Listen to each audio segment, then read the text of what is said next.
The Vietnamese jungle night presses in with its insects and humidity. Sweat trickles down the back of Lieutenant James Shannon's neck as he lies motionless aboard his river patrol boat. After months of perfecting their riverine skills, these sailors have mastered the waterborne ambush, turning the Viet Cong's own tactics against them in their home territory. The twin diesels are silent, leaving the PBR floating like a ghost in the blackness. The radio operator taps his transmit button twice, sending brief static bursts to Tan on base. No words. Through night vision, Shannon spots what they've been waiting for. The first sampan slides into view, then another. Inside, 5 Viet Cong guerrillas lean on their paddles, AK-47 slung across their chests. They're carrying something underneath tarpaulins. Top-secret intel says these aren't just rice bags. Shannon's hand tightens on his weapon. The Navy has never attempted an operation like this before. One sampan slips past. The second approaches. At 5 yards, close enough to see their faces, Shannon finally shouts, "Fire!"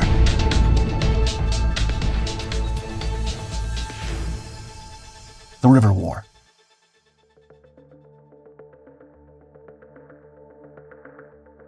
By late 1968, the Mekong Delta had become a chessboard of waterways, where American and Vietnamese forces fought to deny the Viet Cong their most vital asset, mobility. The spiderweb of rivers, canals, and streams crisscrossing this lush region created a tactical nightmare, a labyrinth of waterways where conventional naval doctrine proved useless. This wasn't the open ocean these sailors had trained for. It was a claustrophobic mass where visibility often extended no more than a few yards, and ambush could come from any direction. For American sailors, the Delta was an alien world. Thick jungle canopies created perpetual twilight, even at midday. Mangrove roots twisted into impenetrable barriers along shorelines. The brackish water concealed everything from punji traps to swimming sappers. Most unsettling was the knowledge that this was the Viet Cong's home territory. They had navigated these passages since childhood, disappearing into hidden channels that didn't appear on any American map. Vice Admiral Elmo R. Zumwalt Jr., commander of Naval Forces Vietnam, understood that controlling these waterways was essential to winning the war. Intelligence revealed that the Parrot's Beak, a dagger-like intrusion of Cambodian territory that jutted towards Saigon, had become a superhighway for enemy infiltration, with thousands of troops and tons of supplies flowing through this corridor nightly. With potential enemy infiltration routes on almost every side, the Mekong Delta represented a strategic weak point in South Vietnam's defenses. The South China Sea and Gulf of Thailand bordered two sides, while the Cambodian-Vietnamese border wrapped around the remaining sides, creating an area ripe for enemy exploitation. This section of the border, which came within striking distance of Saigon, had served as the primary infiltration route for enemy forces during the build-up to the 1968 Tet Offensive. Previous naval efforts had proven insufficient. Operation Market Time patrolled coastal waters, while Game Warden monitored major rivers, but the Viet Cong simply shifted to smaller waterways between these operations. Zumwalt needed something revolutionary, not just defensive patrols, but an aggressive stranglehold on the enemy's vital supply arteries. Zumwalt determined that the time was right for the Navy to seize the initiative. He conceived an operation extending across the Vam Co River and its two forks, the Vam Co Dong to the east and the Vam Co Tai to the west, designed to interdict the flow of men and arms from the Cambodian border. Because of the unique shape of these forked rivers, Zumwalt's plan was christened Operation Giant Slingshot.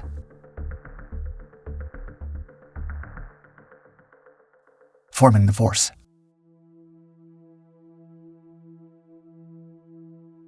On December 5, 1968, Operation Giant Slingshot launched with remarkable speed. Within hours of receiving orders, Captain Arthur W. Price Jr.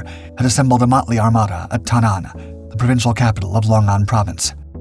There was no time for extensive training or preparation. Intelligence indicated that enemy supply movements were increasing ahead of a suspected offensive. The mission had to begin immediately, ready or not. The Giant Slingshot force was meticulously assembled from multiple naval units. At its core were 2 river patrol divisions, each commanded by a lieutenant and staffed by approximately 50 personnel, including 4 officers. The divisions consisted of 10 32-foot fiberglass river patrol boats, known as PBRs. These were fast, maneuverable craft, armed with twin 50-caliber machine guns forward, a single 50-caliber aft, plus grenade launchers and M60 machine guns. With water jet propulsion giving them a shallow 18-inch draft, they could navigate waters where larger vessels would run aground. To provide heavier firepower, Price incorporated a river assault division from the Mobile Riverine Force, known as TF-117. This division brought 14 armored troop carriers, converted LCM-6 landing craft, 6 assault support patrol boats, several heavily armed monitors, and a command and control boat. These vessels could transport and support Army troops for combined operations, adding significant combat power to the force. The operations floating headquarters was established on YRBM-16, a converted repair barge with facilities for berthing and feeding the personnel of 2 river patrol divisions. Supporting this headquarters was an auxiliary repair light, or ARL, a converted landing ship tank that served as a floating repair facility with machine shops and spare parts. Completing this mobile base was a specially modified river landing ship tank, or LST, equipped to house, feed, and maintain an additional river patrol division. This trio of support vessels allowed Giant Slingshot to operate far from established bases, bringing their logistics and maintenance capabilities into contested territory. The entire base could relocate as needed, giving the operation remarkable strategic flexibility. Price's operational plan was strategically sound. He deployed 1 river patrol division on each river, establishing forward staging sites at Tra Cu on the Vam Co Dong and Tuy Nun on the Vam Co Tai River. These secondary bases were close to Vietnamese-advised local forces, allowing for coordinated operations and pushing the American naval presence deeper into enemy territory. From these positions, boats could patrol all the way to Go Dao Ha and Moc Hoa, just kilometers from the Cambodian border.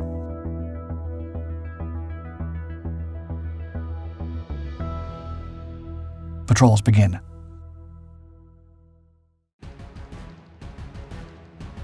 As planned, patrols began on December 6th, and River Division 534 became the first Giant Slingshot unit to engage the enemy. When a U.S. Army helicopter reported taking ground fire near a suspected river crossing, 2 PBRs raced to investigate. As they rounded a bend in the river, the jungle erupted with automatic weapon fire. Bullets chewed through fiberglass hulls and ricocheted off the water's surface as the crews returned fire with their .50 caliber machine guns, the heavy weapons bucking and roaring as they tore into the dense vegetation. The PBRs made another aggressive pass, pouring fire into enemy positions before pulling back. No Americans were injured, but the message was clear. The Viet Cong would fiercely contest this intrusion into their domain. The very next day, 2 more firefights erupted. The pace of combat shocked even veteran sailors. Most Navy operations in the Delta might see action once a week. Giant Slingshot was averaging more than 1 firefight per day. Giant Slingshot had clearly struck a nerve by targeting vital enemy infiltration routes. On December 14th, Boatswain's Mate 2nd Class Lehman and his crew were directing artillery fire onto enemy bunkers north of Tra Cu when the tree line suddenly erupted with rockets and machine gun fire. The ambush was perfectly executed. Both PBRs were hit repeatedly before they could react. 6 sailors were wounded, with Lehman taking the worst of it. Despite desperate efforts to stabilize him and the immediate response of helicopter gunships to suppress the enemy fire, Lehman would succumb to his wounds, the operation's first fallen sailor. Nevertheless, Giant Slingshot expanded rapidly. By mid-December, 3 additional river patrol divisions had joined the fight, with Lieutenant Commander Arthur J. Elliott taking command of operations on the Vam Co Dong River from USS Harnett County at Ben Luc. Yet the Viet Cong were also doubling down on their efforts. On December 15th, U.S. Army forces discovered 3 separate rocket sites aimed at YRBM-18, the nerve center of river operations. With the lives of hundreds of sailors at stake and just 2 hours' warning, the base commander frantically commandeered a passing Filipino tugboat. The massive floating base was hastily unmoored and towed downstream to safer waters near the old French fort area. The year ended with a tragic loss when Lieutenant Commander Elliott was hit by shrapnel from a B-40 rocket while on patrol in the upper Vam Co Dong, losing his life instantly. Despite these unfortunate setbacks, Task Group 194-9 had established itself as a barrier across the enemy's most vital infiltration routes.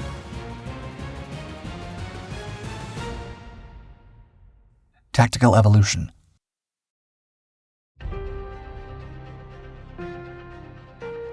As January 1969 dawned, Operation Giant Slingshot was becoming a permanent fixture in the Mekong Delta.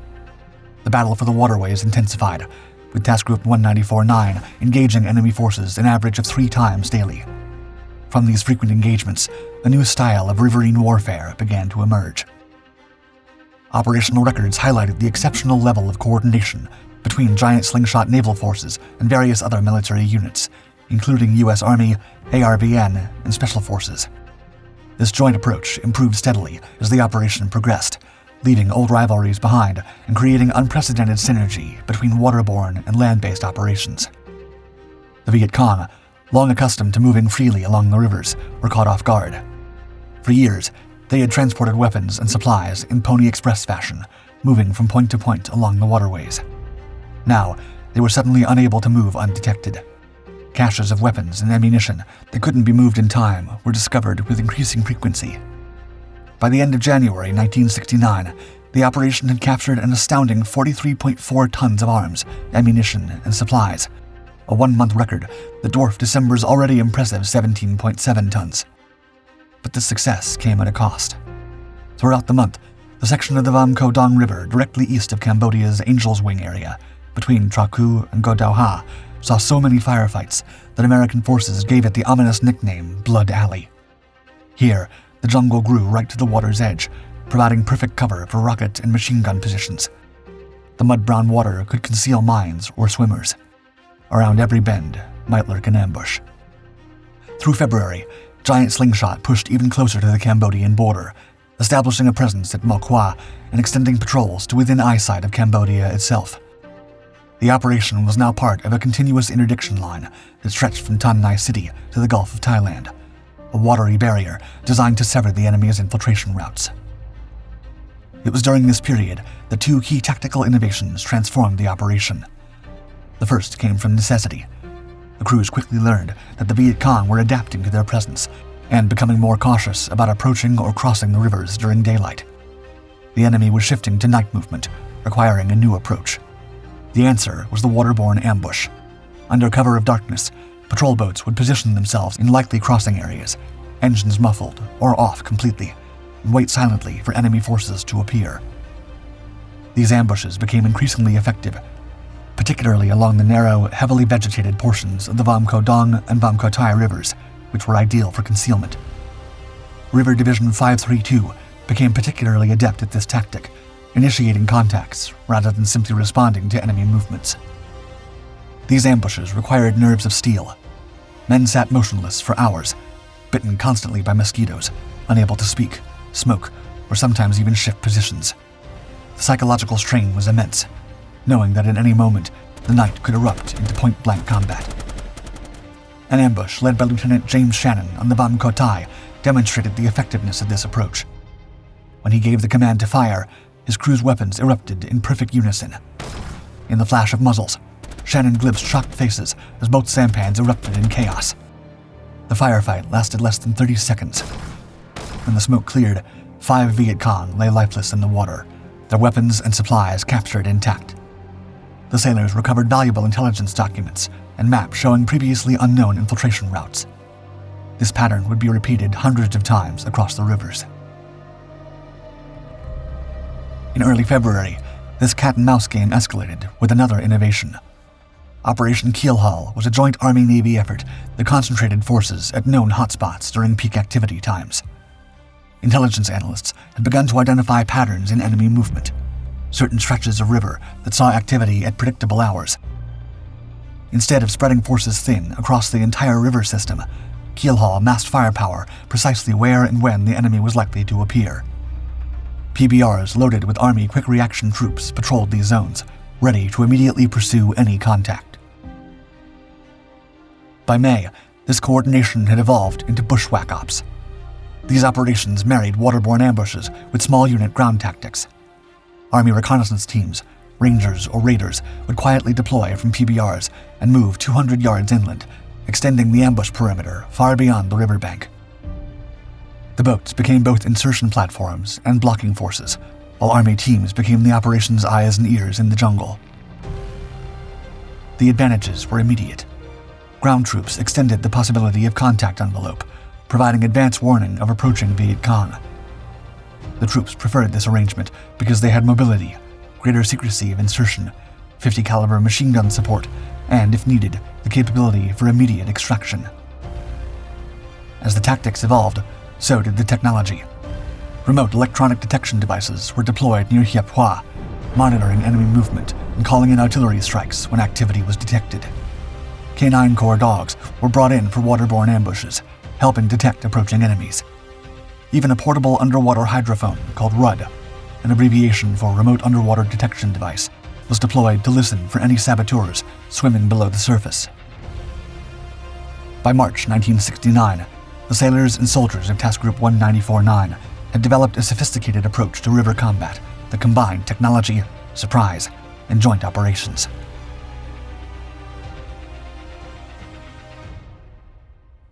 Escalation. April 1969 brought the monsoon season to the Mekong Delta, turning riverbanks into sucking mud and filling the air with a steamy haze that reduced visibility to mere yards. It was perfect ambush weather, and the Viet Cong seized their moment. Stung by months of interdiction and facing dwindling supplies, they launched a counterattack to reclaim the waterways. The enemy offensive began with devastating effect. On April 2nd, Lieutenant Commander Carl J. Peterson, who had replaced the fallen Lieutenant Commander Elliott as Vam Co Dong's on-scene commander, was on patrol south of Tra Cu when his assault support patrol boat came under intense rocket and machine gun fire. Peterson lost his life instantly when struck by a B-40 rocket, becoming the operation's second on-scene commander to perish in combat. What followed was perhaps the most intense month of riverine combat in American military history. Day and night, ambushes from the Viet Cong were met with waterborne ambushes by U.S. Navy forces. Task Group 194-9 suffered heavier casualties than at any previous point in the operation, but the sailors fought back with determination and cunning. The enemy's tactics were increasingly aggressive. When Viet Cong fighters spotted American boats or saw them enter an ambush zone, they would often attempt to sneak up on the vessels for close-range grenade attacks. The sailors responded by maintaining vigilant watch and sometimes allowing the enemy to approach point-blank range to ensure neutralization. On April 12, 1969, a patrol from Task Unit 194-95 observed 10 enemy personnel east of Ben Luk.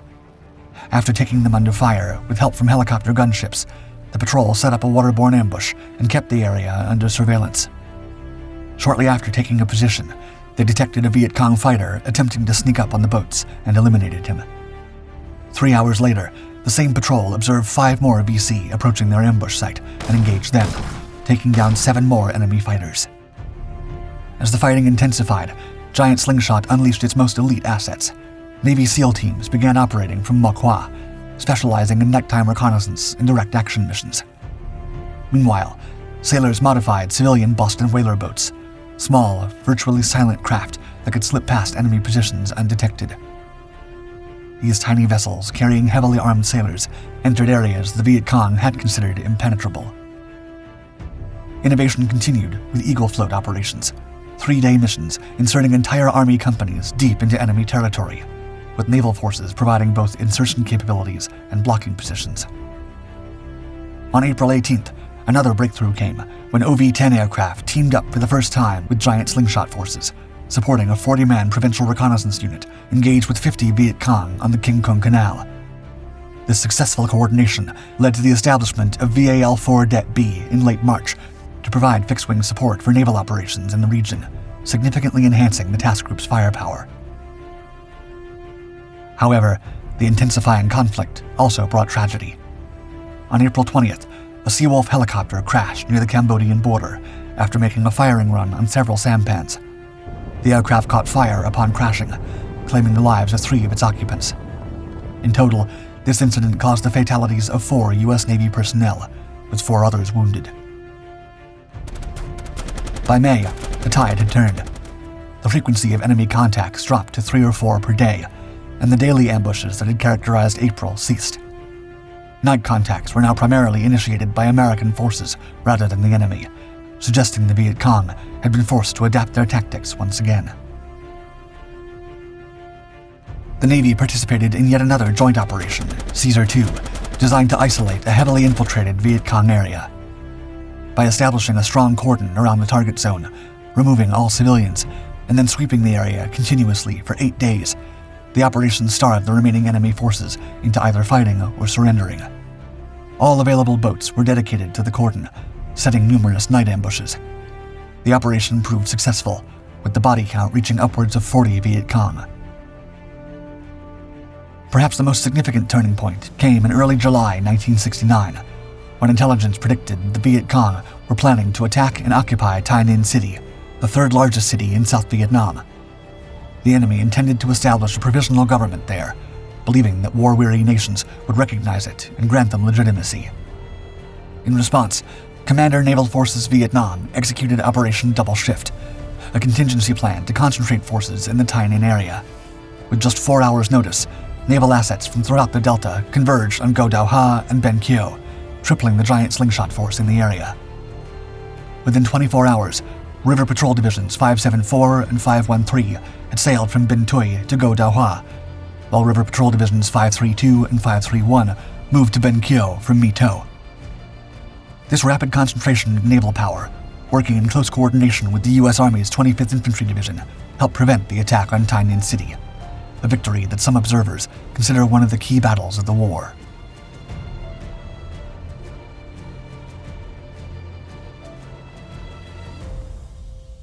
Turnover and legacy. After 18 months of intense combat, the operation's statistics were impressive. 140 tons of supplies captured, 254 weapon caches discovered, and over 2,000 enemy fighters eliminated. Under President Nixon's Vietnamization policy, Giant Slingshot became one of the first major operations transferred to Vietnamese control. For months, Vietnamese Navy river assault and interdiction divisions trained alongside American crews, mastering the tactics that had proven so effective. On May 5, 1970, at a ceremony in Ben Loc, the operation was renamed Tran Hung Dao II after a revered Vietnamese military hero. Lieutenant Commander Thieu took command from his American counterpart, marking the successful transition of responsibility. President Nixon later awarded Task Group 194-9 the Presidential Unit Citation for, quote, extraordinary heroism and outstanding performance of duty.